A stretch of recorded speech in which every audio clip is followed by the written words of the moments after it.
Hello, Year 3. Welcome to our very exciting English lesson today, where we are going to have the opportunity to show off all the amazing skills we've been learning about and using our imaginations to create this amazing story I'm sure they're going to be.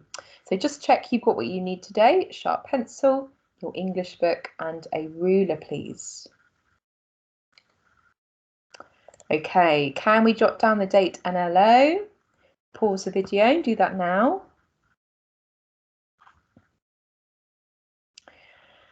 Great, so now we are going to have the very first lesson, writing our story. So today you're going to be writing the beginning of your story.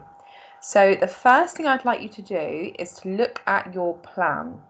I want you to find plot point 1 on your plan and have a look at what is going to happen in that beginning paragraph.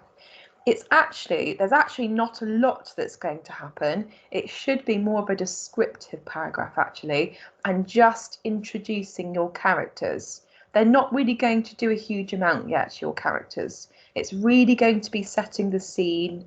Yeah, I'll show you one in a moment so you've got a good idea.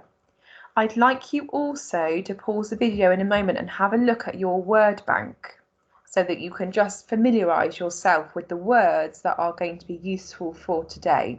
So certainly your noun phrases and your descriptive phrases are going to be really useful for this first paragraph. It might mean that on your word bank you want to highlight the words that you would like to use in this paragraph so it's really clear for you. So you might want to do that. So, and then the other thing I want you to think about is what writing features are you going to use as well? So again, looking at your plot point map, what writing feature did you set yourself as that target to use?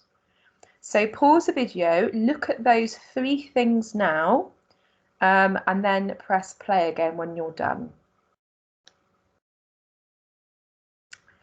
Okay, I wanted to share with you a good example of an opening paragraph, so you've got a really good idea of the sort of thing we're after.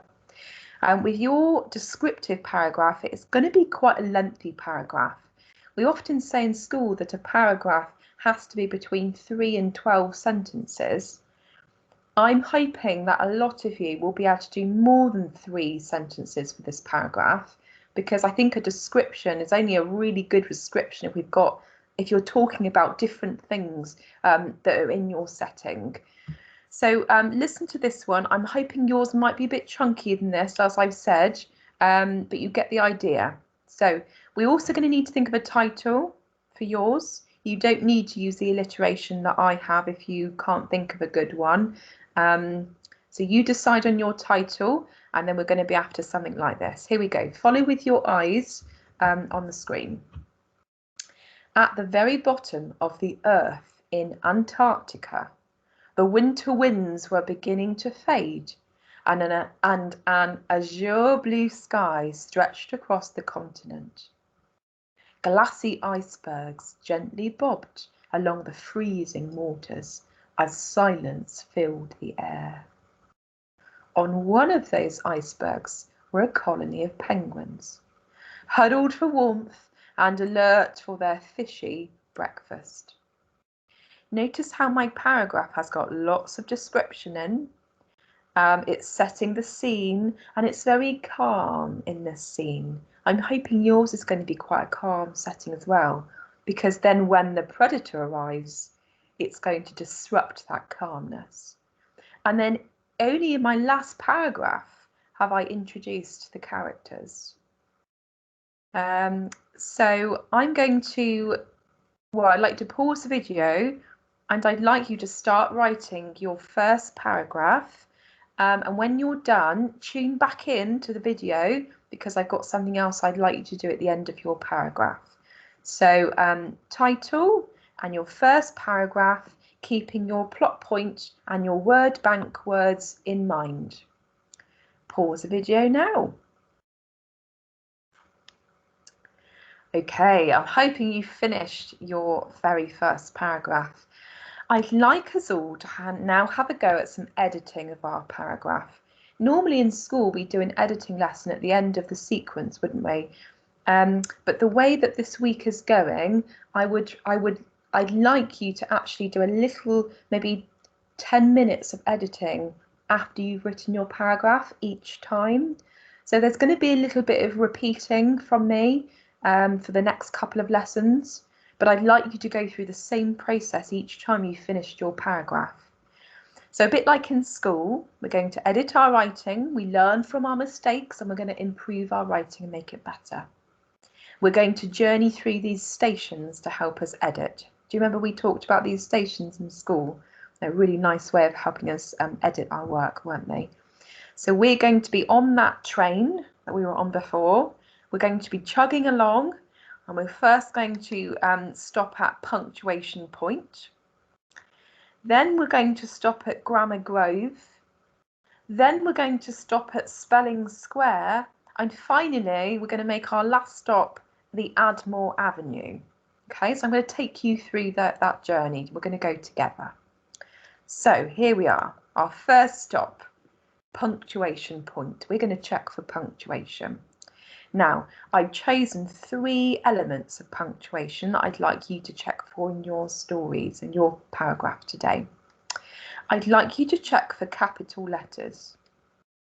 Check you have used a capital letter at the beginning of every sentence. Have you used a capital letter for pronouns, nouns?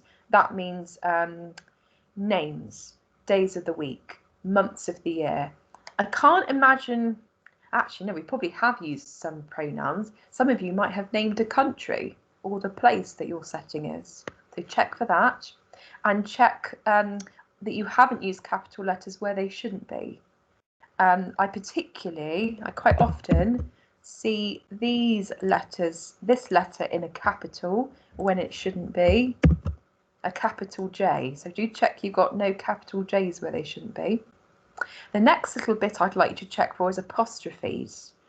Apostrophes are used in contractions like don't, can't, wouldn't. And they are also used to show possession for something like the girl's hat. So just do a little check for those. I can't imagine we would have used too many apostrophes in this paragraph, but it will pop up in the next paragraphs perhaps. And the last thing is exclamations. Again, I don't think this is going to be overly relevant for our paragraph, but just check when you've got a wow sentence, you need an exclamation mark at the end. But really in this paragraph, we're more describing, aren't we? So I can't imagine there's any wow sentences just yet. Pause the video and check for those things. Check for your punctuation now. Okay, our next stop is Grammar Grove. We're going to check for our grammar. We're going to check 2 things in our Grammar Grove today. We're going to check, we're going to go to Language Library first. I'd like you to think about the word choices you've used in your paragraph. Does the language you have used match the intention of the piece? Have you used very negative words when we wanted to create a very positive intent? Reflect on that. Have you used ambitious vocabulary? Hopefully, if you've made a very good word bank and you've used the words from there, we should have done.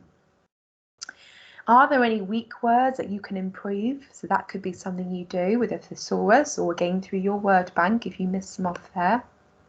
And the next place we'd like to go is sentence structure square. Do you have a variety of sentence types? It might mean that you have a couple of these in this first paragraph, and maybe you use more of a variety as we move through our story. That's okay. But just reflect now on what you have used.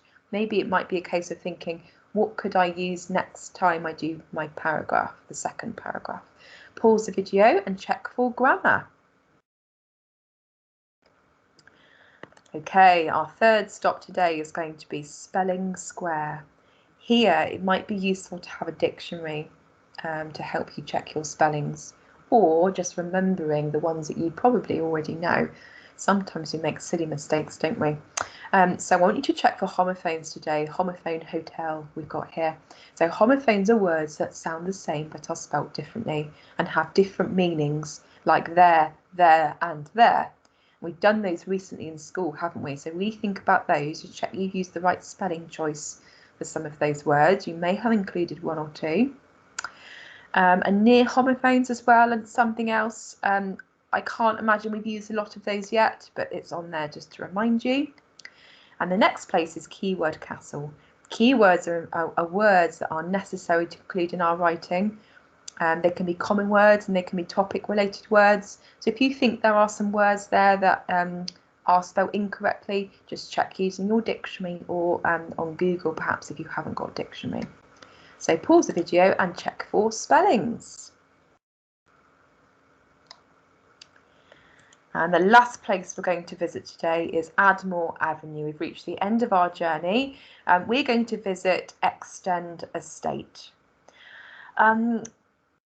This place, that we haven't really visited this place very much in school, but it's where you might want to add some extra details here. So maybe there's some noun phrases you could add in there if you've forgotten to use some of those, add in more detail through that. If you have lots of short sentences, maybe joining them together using a coordinating conjunction or some linking language. But, so, yet, whilst, despite. These two are probably more for our paragraphs later on, but it's something just to reflect on now. And have you used a range of sentence openers? We don't really want then, then, then gets a little bit repetitive. So pause the video, just see if there's anywhere you might want to add any more information in. There might not be, but it's something good to reflect on. I can't wait to read some of your first paragraphs. Please post them for me on Dojo, and I will see you later on. Bye bye.